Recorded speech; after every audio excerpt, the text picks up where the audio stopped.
నూతన సంవత్సర వేడుకల సందర్భంగా జర్మనీలో మహిళలపై జరిగిన లైంగిక దాడి ఘటనలు ఆ దేశాన్ని కుదిపేస్తున్నాయి. ఈ దాడులకు పాల్పడిన నిందితుల్లో ఎక్కువ మంది దేశంలోకి వలస వచ్చిన వారే కావడం మరిన్ని విమర్శలకు తావిస్తోంది. వలసదారులపై మెతక వైఖరి ప్రదర్శిస్తున్న జర్మనీ ఛాన్సలర్ ఏంజెలా మెర్కెల్ వెంటనే పదవి నుంచి వైదొలగాలని దేశవ్యాప్తంగా పెద్ద ఎత్తున ఆందోళనలు కొనసాగుతున్నాయి. ఈ దారుణాలపై తొలిసారిగా నోరు విప్పిన ఏంజెలా మెర్కెల్ దోషులెవరైనా కఠిన చర్యలు తప్పవని హెచ్చరించారు. వలసదారులు నేరాలకు పాల్పడితే దేశ బహిష్కరణ తప్పదన్నారు. కొత్త సంవత్సర వేడుకల సందర్భంగా డిసెంబర్ 31 అర్ధరాత్రి జర్మనీలో 2000 సంవత్సరాల చరిత్ర కలిగిన కొలోన్ నగరంలో నాజీల కాలం నాటి పైశాచికత్వాన్ని గుర్తు చేస్తూ వందల మంది అమ్మాయిలపై అల్లరిమూకలు లైంగిక దాడులకు పాల్పడ్డాయి. బృందాలుగా విడిపోయిన 1000 మందికి పైగా ముఠా అమ్మాయిలను పశువుల్లా తరుముతూ వెంటపడి లైంగికంగా వేధించాయి. వారి నుంచి సెల్ ఫోన్లు, పర్సులను ముష్కరులు ఎత్తుకెళ్లారు. లైంగికంగా సామూహిక దాడులకు పాల్పడిన మృగాళ్లలో సగం మంది పీకల దాకా తాగి ఉండగా మిగతా వాళ్లు మాదక ద్రవ్యాల మత్తులో ఉన్నారు. ఈ ఘోరాలు ఈ ఒక్క నగరానికే పరిమితం కాలేదు. జర్మనీలోని స్టట్గార్ట్, డసెల్స్డార్ఫ్, హంబర్గ్, మ్యూనిచ్, బెర్లిన్ నగరాల్లో కూడా అమ్మాయిలపై పాశవికంగా లైంగిక దాడులు జరిగాయి. ఒక్కో నగరంలో 10 నుంచి 50 వరకు అమ్మాయిలు లైంగిక దాడులు ఎదుర్కొన్నట్టు జర్మనీ పోలీసులకు ఫిర్యాదులందాయి. మొత్తంగా కొత్త సంవత్సర వేడుకల్లో లైంగిక దాడులకు సంబంధించి ఇప్పటివరకు 379 ఫిర్యాదులు అందినట్లు జర్మనీ పోలీసులు వెల్లడించారు.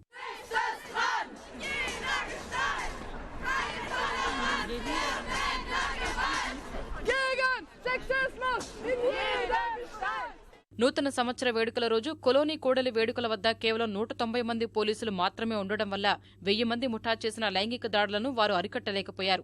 అరబ్లో మాట్లాడిన వారు ఉత్తర అమెరికాకు చెందిన వారే తమపై లైంగిక దాడులకు పాల్పడ్డారని బాధితుల్లో ఎక్కువ మంది ఆరోపించారు. సామూహిక లైంగిక దాడికి గురైన బాధితుల్లో ప్రతి ఒక్కరూ నిందితులంతా విదేశీయులేనని చెప్పడం అనుమానాలకు దారితీస్తోంది. బాధితుల నుంచి తమకు అందిన ఫిర్యాదుల మేరకు ఇప్పటివరకు 30 మంది నిందితులను అరెస్టు చేశామని, సరైన సాక్ష్యాధారాలు లేకపోవడంతో వారిలో 2 విడిచిపెట్టామని పోలీసు అధికారులు తెలిపారు. సామూహిక లైంగిక దాడుల వెనకనున్న ముఠా మాదక ద్రవ్యాల మాఫియా కావచ్చని పోలీసులు అనుమానిస్తున్నారు.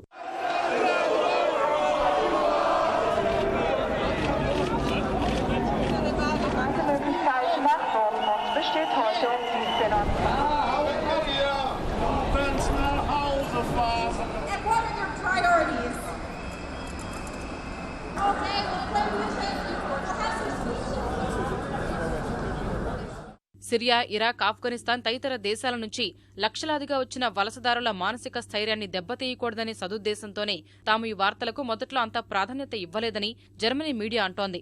ఆలస్యంగా వెలుగులోకి వచ్చిన ఈ ఘోర లైంగిక కాండపై కొన్ని రోజులుగా జర్మనీ వ్యాప్తంగా పెద్ద ఎత్తున నిరసనలు కొనసాగుతున్నాయి. వలసదారులపై మెతక వైఖరి అవలంబిస్తున్న జర్మనీ ఛాన్సలర్ ఏంజెలా మెర్కెల్ ఆ పదవి నుంచి వైదొలగాలని వేలాది మంది ఆందోళనకారులు నిరసన వ్యక్తం చేశారు. జర్మనీ వ్యాప్తంగా అనేక చోట్ల మహిళలు ర్యాలీలు నిర్వహించారు. దేశంలోకి వలసలను స్వాగతించరాదని వారు నినదిస్తున్నారు.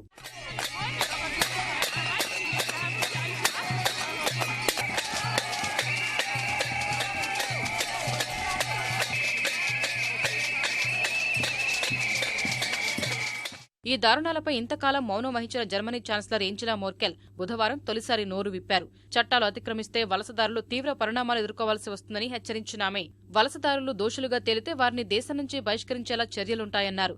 నేరానికి పాల్పడ్డవారు ఏ దేశస్థులైనా, ఏ జాతీయులైనా జర్మనీ చట్టాల ప్రకారం కఠిన చర్యలు తీసుకుంటామని మెర్కెల్ ప్రకటించారు.